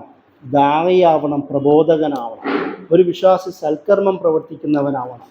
അതിൻ്റെ കൂടെ സൽക്കർമ്മം എന്ന് പറയുന്നത് മറ്റുള്ളവർക്ക് നന്മ ചെയ്യുന്ന പരോപകാരിയാവണം. അതേപോലെ തന്നെ ദാവത്താർക്ക, മറ്റുള്ളവരെ വിളിക്കുന്നവനാവണം. അവസാനം കൂടെ പറഞ്ഞത്, അത് ചെയ്യുന്ന ഞാനൊരു വിശ്വാസിയാണ്, മുസ്ലിമാണെന്ന് പ്രഖ്യാപിക്കാൻ കഴിയണം. ആരാണ് മുസ്ലിം? അതിൻ്റെ കൂടെ ഉണ്ടാകുന്ന അടുത്ത ചോദ്യമാണ്, മുസ്ലിം ആരാണ്? ഖുർആൻ 2 രീതിയിൽ പരിശുദ്ധ ഖുർആനിൽ മുസ്ലിമിനെ പരിചയപ്പെടുത്തുന്നത് കാണാം. ഇബ്രാഹിം അലൈഹി ഇസ്ലാമിനെ വിളിച്ചുകൊണ്ട് അസ്ലിം, സറണ്ടർ ചെയ്യാൻ പറയുന്നു. അസ്ലാം റബ്ബുൽ ആലമീൻ എന്ന് ഇബ്രാഹിം അലൈഹി ഇസ്ലാം മറുപടി പറഞ്ഞു, ഞാനിതാ സറണ്ടർ ചെയ്തിരിക്കുന്നു. മുസ്ലിം എന്നതിൻ്റെ അർത്ഥം മുസ്ലിം കമ്മ്യൂണിറ്റിയിലെ മെമ്പർ എന്നല്ല ഭാഷാർത്ഥം. മുസ്ലിം എന്നതിൻ്റെ അർത്ഥം കീഴ്വണങ്ങിയവൻ എന്നാണ് അർത്ഥം. അതാണ് ഇബ്രാഹിം അലൈഹി ഇസ്ലാമിൻ്റെ ചരിത്രത്തിലൂടെ അല്ലാഹു സുബ്ഹാനഹു വ തആല നമ്മെ പഠിപ്പിക്കുന്നത്. ആരാണ് മുസ്ലിം? ഇബ്രാഹിം അലൈഹി ഇസ്ലാം പഠിപ്പിച്ചു തന്ന ആശയം പേറുന്നവനാണ് മുസ്ലിം. അതുകൊണ്ടാണ് ഇബ്രാഹിം നബി അലൈഹി ഇസ്ലാമിനെ കുറിച്ച് ഖുർആൻ തന്നെ പറയുന്നത്, അല്ലെങ്കിൽ നബി സല്ലല്ലാഹു അലൈഹി വസല്ലമയോട് പറയാൻ കൽപ്പിക്കുന്നത്, മില്ലത്ത് ഇബ്രാഹിം, ഇബ്രാഹിമിൻ്റെ മില്ലത്ത് പിൻപറ്റാനാണ് അല്ലാഹു സുബ്ഹാനഹു വ തആല പറയുന്നത്. എന്താണ് ഇബ്രാഹിമിൻ്റെ മില്ലത്ത്? അള്ളാഹ് പറഞ്ഞപ്പോൾ അപ്പടി സറണ്ടർ ചെയ്ത വിശ്വാസിയുടെ മില്ലത്ത്. അതേസമയം മറ്റൊരു മുസ്ലിമിനെ സൂറ ഹുജറാത്തിൽ അല്ലാഹു സുബ്ഹാനഹു വ തആല പരിചയപ്പെടുത്തുന്നുണ്ട്. കാലത്തിൽ ആറാബു ആമന്ന എന്ന് പറഞ്ഞുകൊണ്ട് സൂറ ഹുജറാത്തിൻ്റെ അവസാന ഭാഗത്ത് അല്ലാഹു സുബ്ഹാനഹു വ തആല വിശദീകരിക്കുന്നുണ്ട്. കുറച്ച് അറാബികൾ എന്ന് പറഞ്ഞാൽ ദൂരഭാഗത്തുള്ള ഈ ഗ്രാമീണരായ അറബികൾ നബി സല്ലല്ലാഹു അലൈഹി വസല്ലമയെ കാണുവാൻ വരുന്നു. ഇസ്ലാം കൂട്ടമായി ആൾക്കാർ ഇസ്ലാമിലേക്ക് വരികയും വലുതാവുകയും ചെയ്യുന്ന നബി സല്ലല്ലാഹു അലൈഹി വസല്ലമയുടെ അവസാന കാലത്തോട് അടുക്കുന്ന ഒരു പശ്ചാത്തലം. ഇപ്പോൾ കുറേ അറാബികൾ വന്ന് നബി സല്ലല്ലാഹു അലൈഹി വസല്ലമയോട് പറഞ്ഞു, നബിയെ, കാലത്തോട് അറാബ് ആമന്ന, ഞങ്ങൾ മുഅ്മിനുകളായിരിക്കുന്നു എന്ന് പറഞ്ഞു. ആമന്ന എന്ന പദത്തിൻ്റെ അർത്ഥം അതാണല്ലോ, ഞങ്ങൾ മുഅ്മിനുകളായി എന്നിരിക്കുന്നു. അല്ലാഹു സുബ്ഹാനഹു വ തആല പറഞ്ഞു, നിങ്ങൾ മുഅ്മിനുകളായി എന്ന് പറയണ്ട, വലാ തഖൂലു ആമന്ന, അസ്ലംന എന്ന് പറഞ്ഞാൽ മതി, ഞങ്ങൾ മുസ്ലിങ്ങളായി എന്ന് പറഞ്ഞാൽ മതി. കാരണം എന്താ? നിങ്ങളുടെ ഹൃദയത്തിലേക്ക് ഈമാൻ ഇതുവരെയും കടന്നിട്ടില്ല. അപ്പോൾ ഖുർആൻ പഠിപ്പിക്കുന്ന 2ാമത്തെ തരത്തിലൊരു മുസ്ലിമാണ് ഒരു കമ്മ്യൂണിറ്റി മെമ്പർ എന്ന് പറയുന്ന ഒരു മുസ്ലിം. പക്ഷേ ഖുർആൻ നമ്മളെ ബോധിപ്പിക്കുന്ന മുസ്ലിം എന്താണ്? ഇബ്രാഹിം നബി അലൈഹി സ്വലാം പഠിപ്പിച്ച മുസ്ലിമാണ്. അതുകൊണ്ടാണ് നബി സല്ലല്ലാഹു അലൈഹി വസല്ലമ അൽ മുസ്ലിം ഇന്നതാണ്. ഒരു മുസ്ലിം എന്ന് പറഞ്ഞാൽ മറ്റൊരു മുസ്ലിമിൻ്റെ സഹോദരനാണ്. ഒരു മുസ്ലിം എന്ന് പറഞ്ഞാൽ മറ്റുള്ളവരിൽ നിന്നും മറ്റുള്ളവരാരെയും ഉപദ്രവിക്കാത്ത, ആരെയും ഉപദ്രവിക്കാത്ത, ഒന്നും ചെയ്യാത്ത, പഴി പറയാത്തവനാണ് മുസ്ലിം എന്ന് മുസ്ലിമിനെ വിശദീകരിക്കാൻ കാരണം എന്താ? ഒരു കമ്മ്യൂണിറ്റിയെ നന്നാക്കുക എന്നതിന് സല്ലല്ലാഹു അലൈഹി വസല്ലമയുടെ ഉദ്ദേശമായിരുന്നു എന്നതുകൊണ്ടാണ്. ഞാൻ പറഞ്ഞത് ഖുർആൻ പഠിപ്പിക്കുന്ന മുസ്ലിം എന്ന് പറയുന്നത് ഇബ്രാഹിം നബി അലൈഹി ഇസ്ലാമിൻ്റെ മുസ്ലിമാണ്. ആ മുസ്ലിമിൻ്റെ ഉപമയാണ് ഞാൻ നേരത്തെ പറഞ്ഞ മുഫ്ലിഹ്. ഞാൻ പറഞ്ഞത് ഇങ്ങനെയുള്ള വകതിരിവുകൾ, വേർതിരിവുകളും ആശയങ്ങളും നമുക്ക് വ്യക്തമായി പഠിക്കണമെങ്കിൽ പരിശുദ്ധ ഖുർആനെക്കുറിച്ചുള്ള വളരെ ആഴത്തിലുള്ള പഠനം അനിവാര്യമാണ് എന്നാണ് ഞാൻ പറഞ്ഞതിൻ്റെ ചുരുക്കം. അതിൻ്റെ കൂടെ തന്നെ ജീവിതവും ലോകത്തെക്കുറിച്ചുള്ള കൺസെപ്റ്റ്. അല്ലാഹു സുബ്ഹാനഹു വ തആല സൃഷ്ടിച്ചതാണ് ഈ ലോകം. ഈ ലോകം എന്ന് പറയുന്നത് മുസ്ലിങ്ങളായ കുറച്ച് ആൾക്കാർ മാത്രമല്ല. ഈ ലോകത്ത് അള്ളാഹുവിൻ്റെ ദൃഷ്ടാന്തം ആയത്തായി അള്ളാഹ് പറഞ്ഞത് ഇഖ്തിലാഫ് അൽസിനത്തിക്കും അൽവാനിക്കും എന്നതാണ്. ഇവിടെ വിവിധ ഭാഷകളുണ്ട്, വിവിധ നിറങ്ങളുണ്ട്, വിവിധ സമൂഹങ്ങളുണ്ട്. അള്ളാഹു സുബ്ഹാനഹു വ തആല പറഞ്ഞല്ലോ, എന്ത് ഇന്നാ ജഅൽനാകും മിൻ ദക്രിൻ വ ഉൻസാ വജഅൽനാകും ശുഉബൻ വ ഖബായില ലിതആറഫു.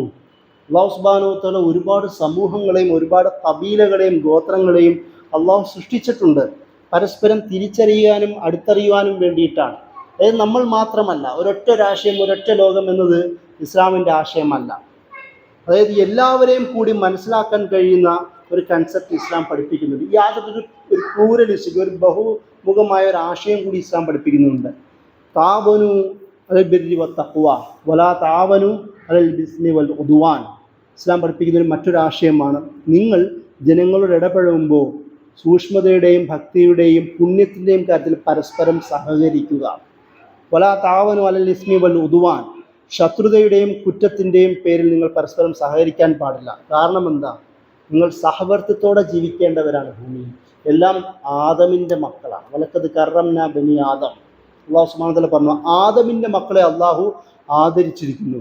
അവൻ മുസ്ലിം കമ്മ്യൂണിറ്റിയിൽ പെട്ടവനല്ല എന്നതുകൊണ്ട് അവനോട് അതിക്രമമോ അവജ്ഞയോ അതുപോലെ തന്നെ ഡിസ്റെസ്പെക്റ്റോ ചെയ്യാൻ ഒരു അർഹതയും അവകാശവും മുസ്ലിമിന് അള്ളാഹു കൊടുത്തിട്ടില്ല. എന്ന് മാത്രമല്ല, അള്ളാഹു സുബ്ഹാനഹു വ തആല പ്രത്യേകം പറഞ്ഞു, ബാക്കിയുള്ള ദൈവങ്ങളെ വിളിച്ച് ആരാധിക്കുന്ന വിഗ്രഹങ്ങളെ നിങ്ങൾ അധിക്ഷേപിക്കാൻ പാടില്ല. ലാ തസുബ്ബു, നിങ്ങൾ അധിക്ഷേപിക്കരുത്. അവരുമായി സംവാദങ്ങളിൽ ഏർപ്പെടാം. വജാദിൽഹും ബില്ലത്തി ഹിയ അഹ്സൻ. ഏറ്റവും വ്യക്തമാവും സുന്ദരവുമായ സമ്പൂർണമായ സംവാദങ്ങൾ നിങ്ങൾക്ക് അവരുമായി ചെയ്യാം.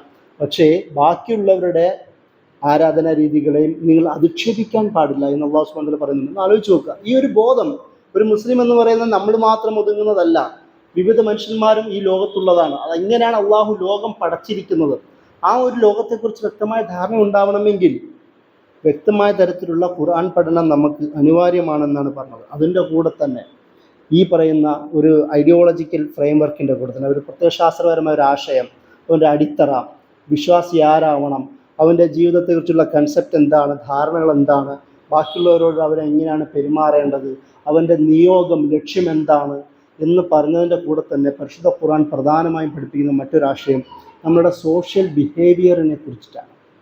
ഞാൻ നേരത്തെ പറഞ്ഞതുപോലെ മറ്റുള്ളവരോട് നീ എങ്ങനെയാണ് ഇടപെടേണ്ടത്. വിശ്വാസി എന്ന നിലയിൽ കുറേ കിതാബുണ്ട്, അതിൽ കുറേ ആയത്തുകളും ദർശനങ്ങളും ഉണ്ട് എന്ന് മാത്രമല്ല, ജനങ്ങളോട് എങ്ങനെയാണ് ഇടപെടേണ്ടത്. സൂറ ഹുജറാത്ത് ഏറ്റവും ബെസ്റ്റ് ഓപ്ഷനാണ്. അത് എല്ലാ സൂറത്തിലും നമുക്ക് ഇതുമായി ബന്ധപ്പെട്ട വിശദീകരണങ്ങൾ കാണാം. പക്ഷേ സൂറ ഹുജറാത്ത് പ്രത്യേകം നമ്മൾ ആഴത്തിൽ പഠിക്കേണ്ട സൂറത്താണ്. അതിൽ മനുഷ്യൻ പരസ്പരം ഇടപെടേണ്ടത് എങ്ങനെയാണ്, നമ്മുടെ കീഴിലുള്ള ലീഡർഷിപ്പിനോട് എങ്ങനെ നമ്മൾ ഇടപഴകണം, പരസ്പരം നമ്മൾ എങ്ങനെയാണ് ഇടപെടേണ്ടത്, ഒരു കൗമിൽ, ഒരു കമ്മ്യൂണിറ്റിക്കുള്ളിൽ എന്ത് തരം ബന്ധങ്ങളാണ് നമുക്കുണ്ട്. ഇന്നമൽ മുഅ്മിനൂന ഇഖ്വ. മുഅ്മിനുകൾ പരസ്പരം സഹോദരന്മാർ മാത്രമാണ്. ഫസ്ലിഹു ബൈന അഖവൈക്കും. എന്തെങ്കിലും പ്രശ്നം ഉണ്ടാവുകയാണെങ്കിൽ ഒരു മൂന്നാം ടീം അവിടെ വേണം. ഈ പ്രശ്നങ്ങൾ ഉണ്ടാക്കുന്നവർക്കിടയിൽ സുൽഹ് ഉണ്ടാക്കുവാൻ, രഞ്ജിപ്പുണ്ടാക്കുവാൻ ഒരു മൂന്നാം വിഭാഗമെങ്കിലും വേണം. കമ്മ്യൂണിറ്റി എല്ലാം രണ്ട് വിഭാഗം മാത്രമായി മാറും. മൂന്നാം വിഭാഗം ശരിയായ മാർഗത്തിൽ നിൽക്കുന്ന മറ്റൊരു വിഭാഗം വേണം. എന്തിന്? ഈ കമ്മ്യൂണിറ്റിക്കിടയിൽ പ്രശ്നങ്ങൾ സോൾവ് ചെയ്യുവാൻ. അപ്പോൾ അസ്ലിഹു ബൈന അഖവൈക്കും, നിങ്ങളുടെ സഹോദരന്മാർക്കിടയിൽ നിങ്ങൾ സുൽഹുണ്ടാവണം. എന്ന് മാത്രമല്ല നമ്മുടെ വ്യക്തി ജീവിതത്തിൽ നമ്മൾ സൂക്ഷ്മമായി വലിയ കുഴപ്പമല്ല എന്ന് പോലും നമ്മൾ കരുതുന്ന മോശമായ സ്വഭാവത്തെ ഗീബത്ത്, നമീമത്ത് പോലുള്ള കാര്യങ്ങൾ അള്ളാഹു ഹറാമാക്കുന്ന സൂറത്തും കൂടിയിട്ടാണ് സൂറ ഹുജറാത്ത്. അള്ളാഹു സുബ്ഹാനഹു വ തആല പറയുന്നുണ്ട്, ജിതനിബു മിനൽ ളൻ കസീറൻ മിനൽ ളൻ, ഈ മോശമായ ചിന്തയിൽ നിങ്ങൾ മാറി നിൽക്കുക. കാരണം എന്താ? നമ്മൾ ഒരാളെക്കുറിച്ചുള്ള മോശമായ ചിന്ത നമ്മളെ കൂടുതൽ ആവേശമുണ്ടാകും. അതിൽ നിന്ന് നമ്മൾ വലാ തജസ്സസു, നിങ്ങൾ ചുഴിഞ്ഞന്വേഷിക്കാൻ പാടില്ല എന്ന് പറഞ്ഞു. കാരണം ആ ചിന്ത നമ്മളെ ആൾക്കാരുടെ DP-കളിലേക്കും അവരുടെ പ്രൈവറ്റ് സ്ഫിയറിലേക്കും കയറി ചെന്നുകൊണ്ട് വിവരങ്ങൾ അന്വേഷിക്കാൻ തുടങ്ങും നമ്മൾ. അള്ളാഹു അതുകൊണ്ടാണ് വലാ തജസ്സസു, ചുഴിഞ്ഞന്വേഷിക്കാൻ പാടില്ല എന്ന് പറഞ്ഞു. വലാ യഗ്തബ് ബഅ്ദുകും ബഅ്ദാ, പരസ്പരം മറ്റുള്ളവരെ കുറിച്ച് ഗീബത്ത് പറയാൻ പാടില്ല. കാരണം ഇങ്ങനെ ലഭിക്കുന്ന വിവരം നല്ല മധുരമുള്ളതാവും. അത് നിങ്ങൾ പരസ്പരം ഗീബത്ത് പറയാൻ പാടില്ല. അതുകൊണ്ട് ആദ്യമേ നിങ്ങൾ ചെയ്യേണ്ടത് തെറ്റായ ചിന്തയിൽ നിന്ന് അകന്നു നിൽക്കുക എന്നുള്ളതാണ്. എന്നിട്ട് അതിനുശേഷം അല്ലാഹു സുബ്ഹാനഹു വ തആല എന്താ പറയുന്നത്? സ്വന്തം മരിച്ചു കിടക്കുന്ന സഹോദരൻ്റെ മയ്യത്ത് തിന്നാൻ നിങ്ങൾ ഇഷ്ടപ്പെടുമോ? ഫകരിഹ്തുമു, നിങ്ങൾ വെറുക്കുക തന്നെ ചെയ്യും. അതുകൊണ്ട് നിങ്ങൾ അതിൽ നിന്ന് അകന്നു നിൽക്കാൻ പറഞ്ഞു. ഗീബത്തിനെയും നമീമത്തിനെയും സ്വന്തം സഹോദരൻ്റെ മയ്യത്തിനെ തിന്നുന്നതിനോടാണ് അല്ലാഹു സുബ്ഹാനഹു വ തആല വിശദീകരിക്കുന്നത്. അങ്ങനെ സ്വഭാവവുമായി ബന്ധപ്പെട്ട് ഒരുപാട് കാര്യങ്ങൾ, സോഷ്യൽ ബിഹേവിയർ എങ്ങനെ ആവണം, ബാക്കി എന്തെങ്കിലും യുദ്ധം ഉണ്ടാവുകയാണെങ്കിൽ വിശ്വാസികൾക്ക് അല്ലാഹു സുബ്ഹാനഹു വ തആല ഈ സൂറത്തിൽ തന്നെ വിശദീകരിക്കുന്നുണ്ട്. വിശ്വാസികൾക്ക് എന്തെങ്കിലും പ്രശ്നം ഉണ്ടാവുകയാണെങ്കിൽ അവിടെയും എന്ത് ചെയ്യണം? സുൽഹ് ഉണ്ടാക്കാൻ ശ്രമിക്കണം. അപ്പം ഇങ്ങനെ സമൂഹത്തിലുണ്ടാകുന്ന വ്യക്തി, സമൂഹം, ദേശം എന്ന തരത്തിലുള്ള ചിന്തകൾക്ക് ഏറ്റവും നന്നായി സോഷ്യൽ ബിഹേവിയറിനെ കുറിച്ച് പഠിപ്പിക്കുന്ന സൂറത്താണ് സൂറത്തുൽ ഹുജറാത്ത്. അത് ഞാൻ പറഞ്ഞത്, ഇങ്ങനെയുള്ള കാര്യങ്ങൾ പഠിക്കണമെങ്കിൽ പരിശുദ്ധ ഖുർആനെക്കുറിച്ച് നല്ല വീണ്ടും വിചാരത്തോടു കൂടിയിട്ടുള്ള പഠനം ആവശ്യമാണ്. അപ്പോൾ ഇതിൻ്റെ കൂടെ തന്നെ മറ്റൊന്നാണ് അള്ളാഹുമായിട്ടുള്ള കരാറുകൾ എന്താണ്, ഞാൻ എന്താണ് ചെയ്യേണ്ടത്. ഒന്ന്, അള്ളാഹുമായിട്ടുള്ള കരാറുകൾ പൂർത്തീകരിക്കുക. സൂറത്തുൽ മാഇദയിൽ ആദ്യത്തെ ആയത്തിൽ ഔഫു ബിൽ ഉഖൂദ് എന്നാണ്. നിങ്ങൾ കരാറുകൾ പൂർത്തീകരിക്കുക. എന്തൊക്കെയാണ് കരാറുകൾ? പടച്ചവനോടുള്ള കരാർ, സ്വന്തത്തോടുള്ള കരാർ, നന്നാവുക എന്ന് പറയുന്ന എൻ്റെ തന്നെ ലക്ഷ്യമാണ്, അത് പൂർത്തീകരിക്കുക. ഖൂ അൻഫുസക്കും വഅഹ്ലീക്കും നാറ, കുടുംബത്തെയും രക്ഷിക്കാനുള്ള ആ ബോധം. അതിൻ്റെ കൂടെ തന്നെ സമൂഹത്തോടുള്ള നമ്മളുടെ കമ്മിറ്റ്മെൻറ്റ്. ഇങ്ങനെ ഒരുപാട് കരാറുകൾ അല്ലാഹു സുബ്ഹാനഹു വ തആല ഖുർആൻ തന്നെ പരിചയപ്പെടുന്നത് കാണാൻ കഴിയും. ഈ കരാറുകൾ എന്താണ്, മനുഷ്യൻ എന്തിനു വേണ്ടിയിട്ടാണ് ജീവിക്കുന്നത് എന്നുള്ള ബോധം ഉണ്ടാവണമെങ്കിൽ പരിശുദ്ധ ഖുർആൻ പഠിക്കുക തന്നെ വേണം. അതിൻ്റെ കൂടെ തന്നെയാണ് ഞാൻ നേരത്തെ പറഞ്ഞതുപോലെ ഇതാണ് എന്തിന് ഖുർആൻ പഠനം എന്നതിൻ്റെ ചുരുക്കം. അതിൻ്റെ കൂടെ തന്നെ ചെറിയൊരു ഭാഗം ഞാൻ പറഞ്ഞു തീർക്കാം. അതായത് എങ്ങനെയാണ് ഖുർആൻ പഠിക്കേണ്ടത്. പരിശുദ്ധ ഖുർആനെക്കുറിച്ച് നബി സല്ലല്ലാഹു അലൈഹി വസല്ലം കാലം മുതൽ ഇന്ന് വരെയും പലതരത്തിലുള്ള പഠന രീതികളുണ്ട്. ആ തഫ്സീറുകൾ നമുക്ക് കാണാം. നബി സല്ലല്ലാഹു അലൈഹി വസല്ലം എങ്ങനെയാണ് കണ്ടത്? നബി സല്ലല്ലാഹു അലൈഹി വസല്ലം സഹാബികൾക്ക് മുമ്പിൽ ആയത്തുകൾ ഓതിക്കൊടുക്കും, സൂറത്തുകൾ പഠിപ്പിച്ചു കൊടുക്കും. എന്നിട്ട് അവസാനം ഇന്ന ഭാഗത്ത് വെക്കാൻ പറയുകയും സൂറത്തുകളെ ഇന്നത്തെ കാണുന്ന സ്ട്രക്ചറിലേക്ക് എത്തിക്കുകയും ചെയ്തിട്ടുണ്ട്. നമുക്ക് ഹദീസിൽ വിശദീകരിക്കുന്നത് കാണാം. അപ്പോൾ സഹാബികൾ ചോദ്യങ്ങളുമായി വരികയും അതിൻ്റെ മറുപടികൾ കൊടുക്കുകയും ചെയ്യുന്നത് കാണാം. അതിനുശേഷം സഹാബികൾ ഖുർആൻ പഠനത്തിൻ്റെ രീതി സ്വീകരിച്ചു. നബി സല്ലല്ലാഹു അലൈഹി വസല്ലമയുടെ ഹദീസ് ഖുർആനെ കൊണ്ട് വിശദീകരിക്കുക. നമ്മൾ ഖുർആൻ പഠിക്കുമ്പോൾ ഖുർആൻ്റെ ഒരായത്തെടുത്തിട്ട് ഇതാണ് അവസാനത്തെ ഉത്തരം എന്ന് കരുതരുത്. ഖുർആൻ പരസ്പരം ബന്ധിതമാണ്, കണക്റ്റഡാണ്. അതുകൊണ്ട് ഖുർആൻ ഒരായത്തിനെ വിശദീകരിക്കാൻ മറ്റു പല ആയത്തുകളും കൂടി ഉണ്ട് എന്ന് നമ്മൾ മനസ്സിലാക്കുക. അതിനുശേഷം സഹാബികൾ ചെയ്തത് നബി സല്ലല്ലാഹു അലൈഹി വസല്ലമയുടെ സുന്നത്തിനെയും ചേർത്തുകൊണ്ട്, എങ്ങനെയാണ് നബി സല്ലല്ലാഹു അലൈഹി വസല്ലം ഈ ആയത്തിനെ വിശദീകരിച്ചിട്ടുണ്ടെങ്കിൽ അതും കൂടെ ചേർത്തുകൊണ്ട് വിശദീകരിക്കുക എന്നുള്ളതായിരുന്നു. അതിലുത്തരം കണ്ടില്ലെങ്കിൽ അവർ ആയത്തിൻ്റെ പശ്ചാത്തലവും ആയത്തിൻ്റെ ഭാഷാപരമായ പ്രത്യേകതകളും ഒക്കെ ഉപയോഗിച്ചുകൊണ്ട് സ്വന്തമായ ലോജിക്കിലൂടെ വിശദീകരിക്കാൻ അവസാനം ശ്രമിക്കുമായിരുന്നു എന്നാണ് സ്വഹാബികളെക്കുറിച്ച് പറയുന്നത്. അതാണ് പഠനത്തിൻ്റെ മറ്റു രീതി. താബികളും താബികളും ചെയ്തത് പ്രധാനപ്പെട്ട രീതി, സ്വഹാബികൾ ചെയ്തതിൻ്റെ കൂടെ സ്വഹാബികളുടെ അഭിപ്രായങ്ങളും കൂടി ചേർത്തുകൊണ്ടാണ് അവർ വിശദീകരിക്കാൻ പഠിക്കാൻ ശ്രമിച്ചത്. സ്വഹാബികളും കൂടി, കാരണം നബി സല്ലല്ലാഹു അലൈഹി വസല്ലമയ്ക്കൊപ്പം ജീവിച്ചതായതുകൊണ്ട്, സലഫുസ് സാലിഹീങ്ങളുടെ ആദ്യത്തെ വിഭാഗം അവരായതുകൊണ്ടും സ്വഹാബികളുടെ ജീവിതം നമ്മളുടെ പ്രധാന റെഫറൻസാണ് എന്ന് താബികളും താബികളും മനസ്സിലാക്കി എന്നുള്ളതാണ്. ഇതൊരു പ്രധാനമായ വളരെ ആധികാരികമായ ഖുർആൻ പഠനത്തിൻ്റെ രീതിയാണ്. അതിനുശേഷം നിരവധി പഠനങ്ങൾ, തഫ്സീർ രീതികൾ ഇസ്ലാമിക ലോകത്ത് രൂപപ്പെട്ടു. അതിലൊന്നാണ് തഫ്സീറുൽ മഅ്സൂർ.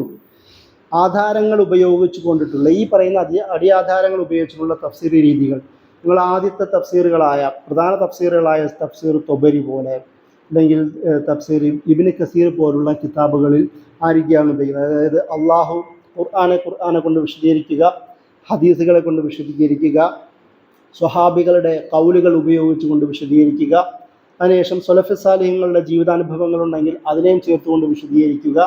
അതിനുശേഷം മാത്രം അവരവരുടെ അക്കൽ ബുദ്ധി ഉപയോഗിക്കുന്ന തരത്തിലേക്ക് തഫ്സീറുകൾ കൈകാര്യം ചെയ്തിരുന്നു. അതിനുശേഷം വേറെ തഫ്സീറു ദിറായ അല്ലെങ്കിൽ തഫ്സീറു റഈ, തഫ്സീറുൽ ഇജ്തിഹാദ് എന്നൊക്കെ രീതിയിൽ വ്യത്യസ്ത പേരുകൾ പിന്നീട് രൂപപ്പെട്ടു. അതായത് ആയത്തുകളുടെ കണ്ടന്റിൻ്റെ കാമ്പിനെ മുന്നിൽ വെച്ചുകൊണ്ടുള്ള പഠനം, അതിന് ആവശ്യമാണെങ്കിൽ ബുദ്ധി അക്കല് പ്രാധാന്യം കൊടുത്തുകൊണ്ടുള്ള പഠനം. പിന്നീട് വേറെ ചില പഠനങ്ങൾ വന്നു. അതിൽ തഫ്സീറുൽ ഇൽമ്, ശാസ്ത്രീയ തരത്തിലുള്ള തഫ്സീറുകളും രൂപപ്പെട്ടിട്ടുണ്ട്. ഖുർആൻ പറയുന്ന ശാസ്ത്രീയ നിഗമനങ്ങൾ, ശാസ്ത്രീയ ആശയങ്ങൾ ഉപയോഗിച്ചുകൊണ്ട് അന്നുള്ള ശാസ്ത്രം ഉപയോഗിച്ചുള്ള നിരവധി തഫ്സീറുകൾ നമുക്ക് കാണാം. അങ്ങനെയും ആയത്തുകൾ ഒരുപാട് തഫ്സീറുകളുണ്ട്. ഖുർആന്റെ ഭാഷാപരമായ പ്രത്യേകത ഉപയോഗിച്ചുകൊണ്ട് സാഹിത്യ രീതിയിലുള്ള തഫ്സീറുകളും നമുക്ക് കാണാം.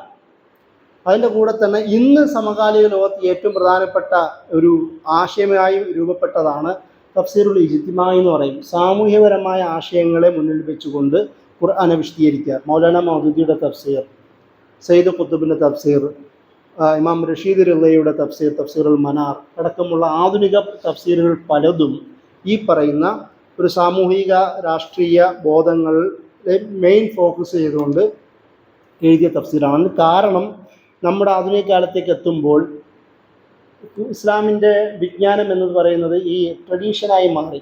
അതിങ്ങനെ കോപ്പി അടിച്ച് ഹാഷിയ എന്ന് പറയും, സൈഡ് നോട്ട്സുകളായി മാത്രം മാറി. മുമ്പ് പറഞ്ഞ പണ്ഡിതൻ്റെ റിപ്പോർട്ടുകൾ വീണ്ടും വീണ്ടും ആവർത്തിക്കുന്ന രീതികളായി.